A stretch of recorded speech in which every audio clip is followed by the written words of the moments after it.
উপর নেবে আর আমি উপরে তো আরাম চালা। আমাকে বাঁচা বলে ওকে কি হয়েছে শোনো, ওকে মেনে না। বৌদি বৌদি দেখো, এতক্ষণ সব ভাগ করেছে, আমি সব মেনে নিয়েছি, আর এই শেষ ভাগটা আমি করেছি কেন? বাপের টাকা খরচা করে বৌদিকে বিয়ে করেছি। মা যখন মারা গিয়েছিল তখন তখন মা আমাকে বৌদির কোলে তুলে দিয়ে বলেছিল, বৌমা ঠাকুরপুরটাকে তুমি দেখো, মানুষ করো, ওর আর কেউ নেই। আমি ছোটবেলা থেকে বৌদিকে মায়ের মতো দেখে এসেছি, তাই আমি ভেবেছিল আমি বৌদিকে পায়ের দিকে নেবো কেন, বৌদির চরণ দোকানে আমি পুজো করতে পারবো, দুবেলা প্রণাম করতে পারবো, তার জন্য আমি বৌদি বলেছি আমি যে পায়ের দিকে আমি নেবো, তুমি উপর দিকে নেবে। তারা আমাকে ভুল বুঝি কি মারলো। ঠাকুরপো তুমি দুঃখ করো না, তোমার দাদা ভুল করেছে।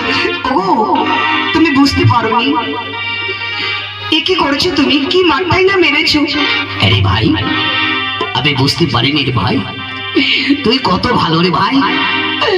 ঠিক আছে তোকে আলাদা খেতে হবে না রে ভাই, তুই আমাদের সঙ্গেই খাবি, চল ভাই, তোর কোনো কাজ করতে হবে না। ঠিক আছে বৌদি, আমাকে একটু কোলে না বৌদি।